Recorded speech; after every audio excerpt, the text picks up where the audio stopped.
مفتی صاحب السلام علیکم ورحمۃ اللہ تعالی وبرکاتہ۔ میرا ایک سوال ہے، کیا جس گھر میں میت ہو جاتی ہے اس گھر میں کھانا نہیں بنا سکتے؟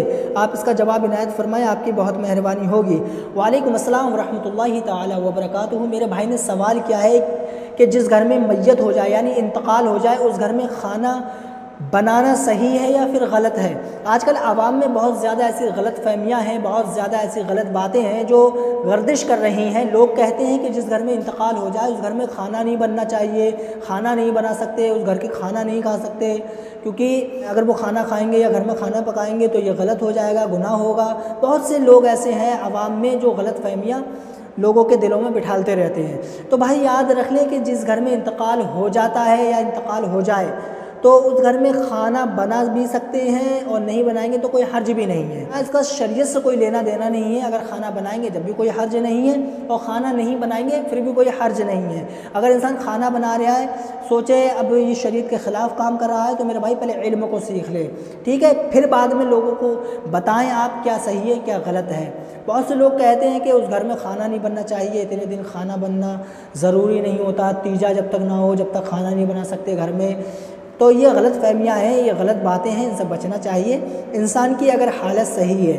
کیونکہ دیکھیے جب جس گھر میں انتقال ہوتا ہے تو اس گھر کے ہر ایک شخص کے دل پہ چھریاں چلتی ہوتی ہیں، آپ اندازہ لگا سکتے ہیں۔ تو میرے بھائی یاد رکھیں کہ وہ ان کی غیرت کو اتنا گوارا نہیں ہوتا ہے کہ ان کے باپ بھائی ماں بہن کا جنازہ رکھا ہوا ہے اور وہ کھانے پینے میں لگ جائیں، تو یہ کسی کو گوارا نہیں ہے۔ تو یہاں پہ ایک ثواب کا کام، مستحب کام یہ کر سکتے ہیں کہ ان کے جو چاہنے والے ہیں، ان کے دوست و احباب، ان کے پڑوسیوں کو یہ چاہیے کہ اپنے پڑوسیوں سے محبت کریں۔